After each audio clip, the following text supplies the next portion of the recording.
Come on, let's go! Let's go! Let's go!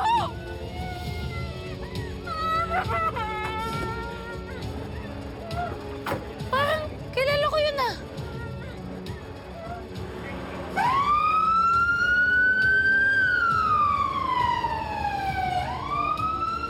Ano nangyari? Ha?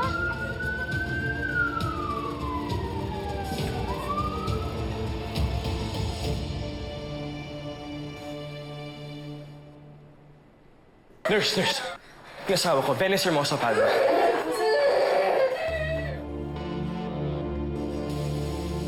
Ito po, sir.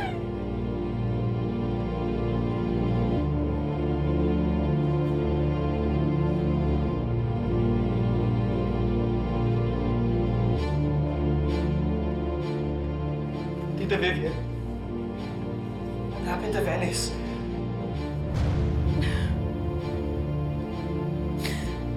Someone threw acid on her face. What?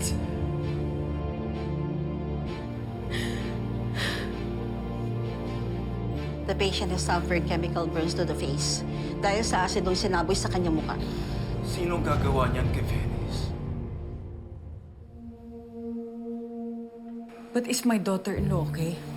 Tinulukan ko ng pasyente ng sedative para makatulong siya habang nililinisan ko ang kanyang mga sugat. Nabigyan ko na rin siya ng antibiotic at pain reliever. Asido ang binuhos sila sa asawa ko? Yes.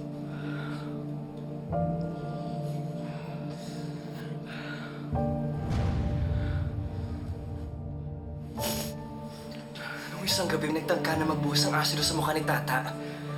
Ibig sabihin ba nito si Venice talaga ang target nila at napagkamalan na si Tata?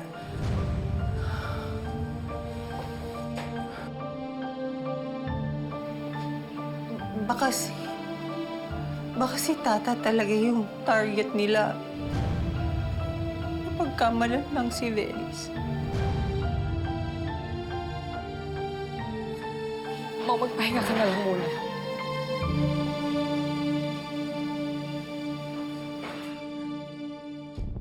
Sino bang demonyong makakaisip ng gumawa ng ganito?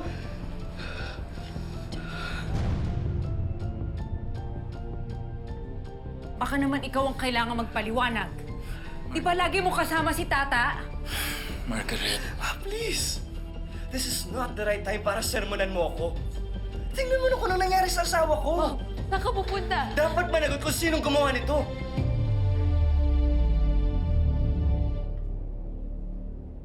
Ma'am! Ma'am, saan ka pupunta? Ma'am, saan ka pupunta?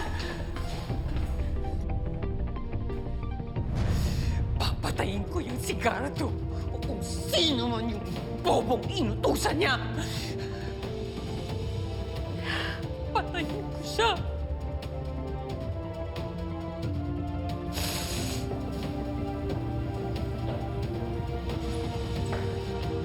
Dapat managot kung sinong gumawa nito, sir.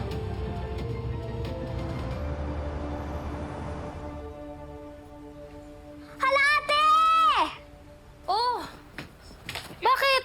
Sobrang sikat sa balita yung nangyari kay Venice.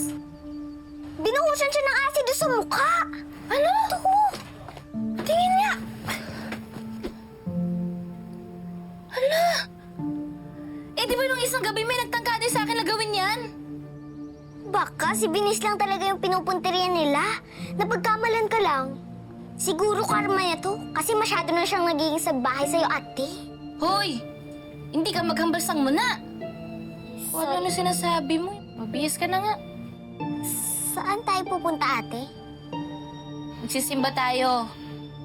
Siyempre, kailangan natin ipagdasal si Nay Guapa at saka si Ma'am Venice. Ayoko naman na madagdagan din yung problema ng mga Palma. Eh, di ba nakatulong naman sila sa atin? Sige.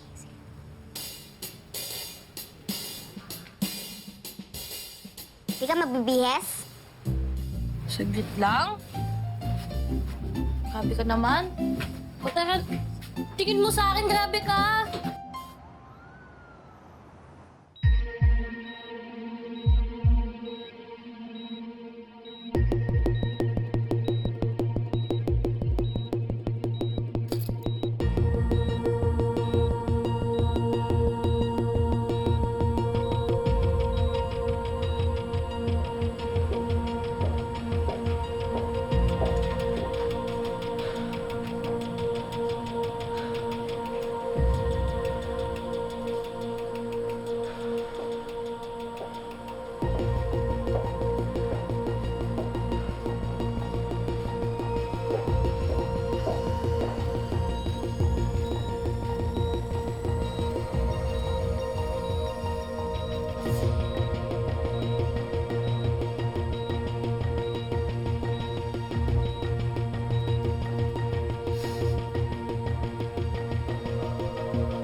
May babalik pa ba ng mga doktor yung mukha ni Venice?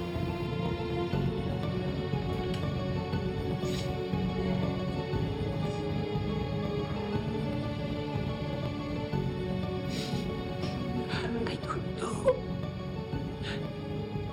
I don't know. Hindi ko alam.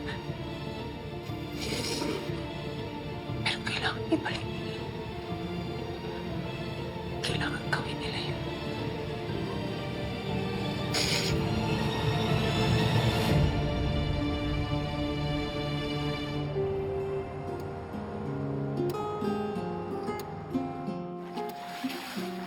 Yan.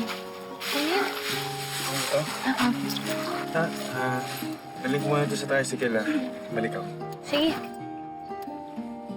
Ate, magkano yung lahat? Teka lang, tata, nagkukwenta pa ako. Magbabayad ka na ba? Hindi pa. Teka lang, kukwenta lang ako. Dahil may discount natin, mga 10%. O sige, suki kita eh. Of course. Minus mga 50 pesos. Yan. Grabe ka naman, ang laki. Pabaho dito.